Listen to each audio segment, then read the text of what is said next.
Hello YouTube, Meeting from the bedroom here, your guitar junkie, and yeah, I'm just gonna try out one or two backing tracks because I want to hear what they sound like.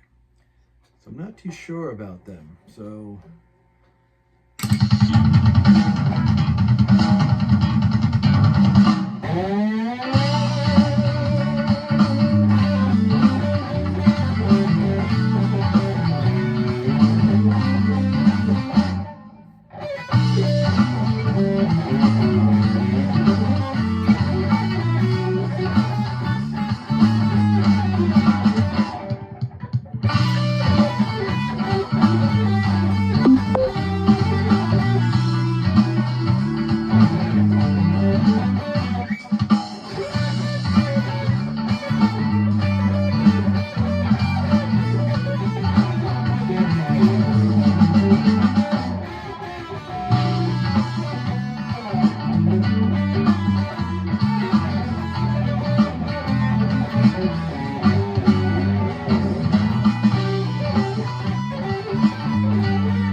okay, yeah. My little horn that I use to cover up cursing. And then this one, I'm still not too sure about.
about that.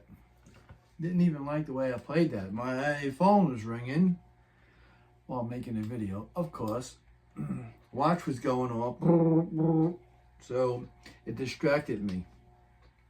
So that's my excuse for today. I always have one. And yeah, I think I decided this is the guitar I'm gonna use for the next gig, my Charvel. And although I just restrung it, I've been literally playing a couple of hours every day, and I'm already wearing the strings out. It's supposed to be pure nickel wound, so I wonder if they're wound or just coated.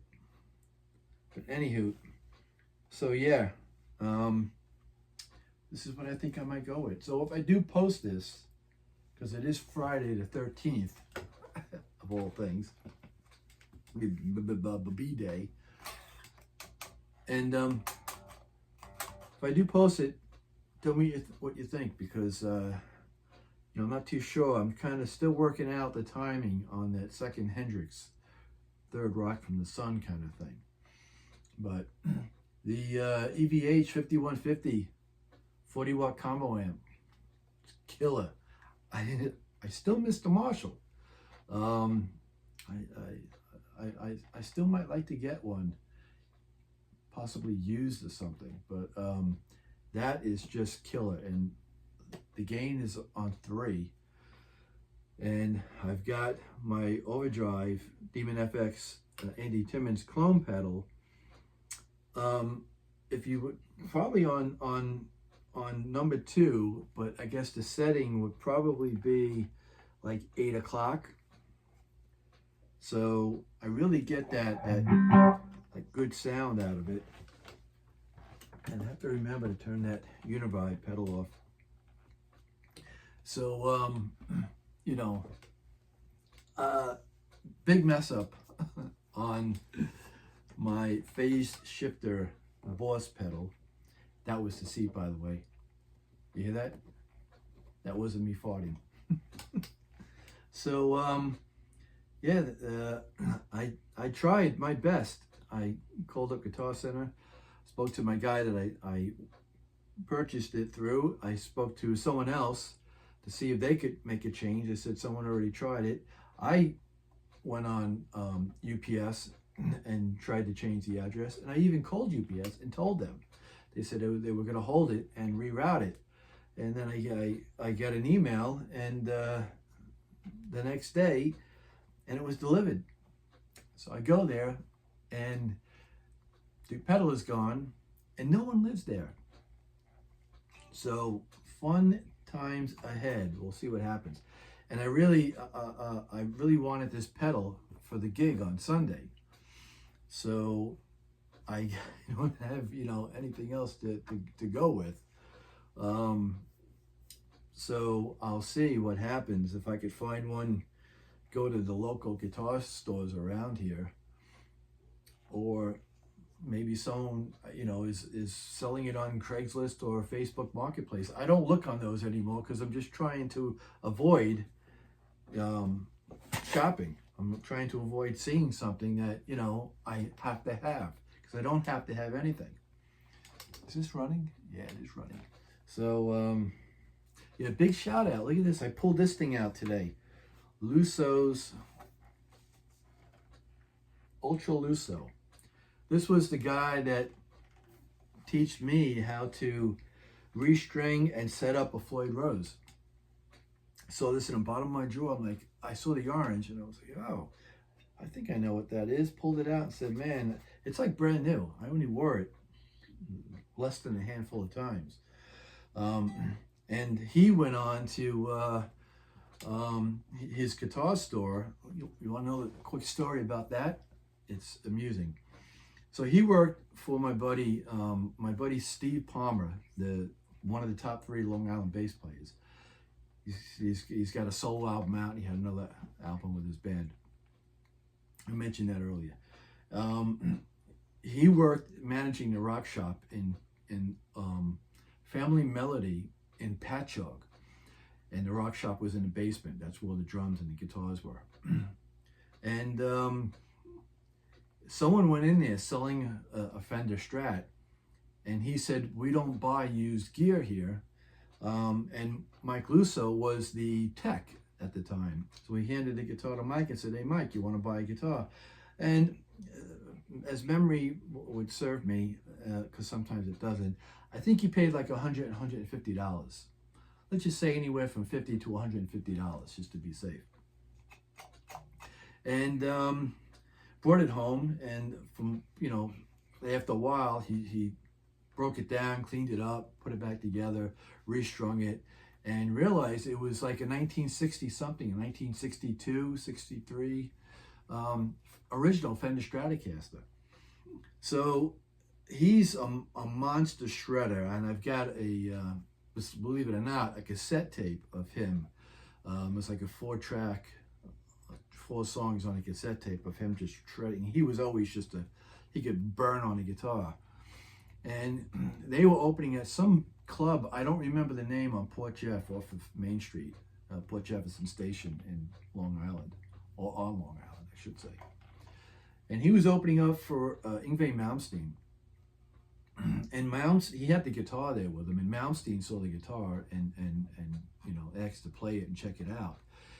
And at that time, offered him a Rolex watch for the guitar. And then from what I recall, once he said no to that, he then offered him a Rolex watch plus one of his American-made original signature Fender Stratocaster guitars.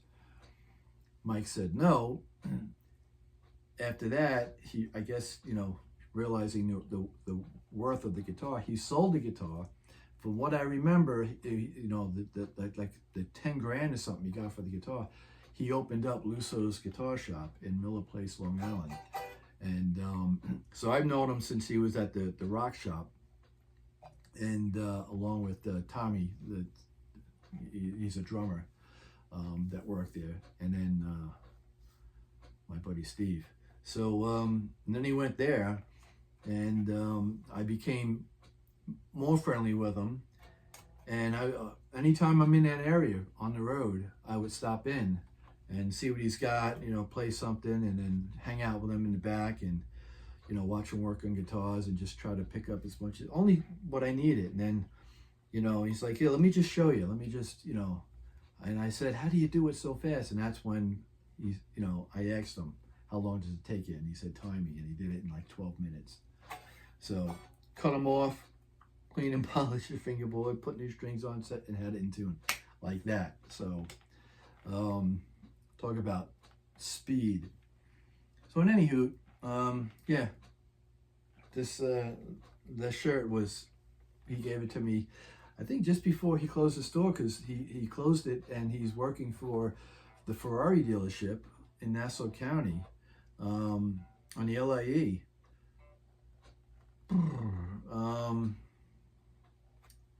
Northbound as their computer guy, because he was, he also had that. So, kudos to him. I ran into him one time in the Guitar Center in Comac, Long Island. I was buying a Mason Boogie 50 caliber amp. I think it was called a 50 caliber combo. And some guy is like playing with his keys, and I turn around and I look at him. Now, when I remember him, he had long hair. I look and I see this guy with short hair, and he looks right at me, and I think he had glasses on at the time, and said, "Hey, Rich." Once he spoke to me, I realized, holy crap, Mike, how you doing? So, yeah, he's also into photography. So yeah, that's a quick, segue. So again, if I post this, tell me what you think, how it sounds. I'm still digging the sound of this amp, and I played it. I uploaded my other practice session on YouTube, and when I played it through my TV, it didn't sound like they altered the tone, condensed it, or I forget. Of course, when I'm on the spot, I can't think of it, but Cal B told me from Canada. What they do is, they condense it or see, the brain is gone. Having a meltdown. But yeah, they alter the sound. They condense it or they do something and compress it, I think it is. And it kind of sounds like it's a metal kind of drive. And I don't play that. Homie don't play that. So thanks for watching. Have a good day and better tomorrow.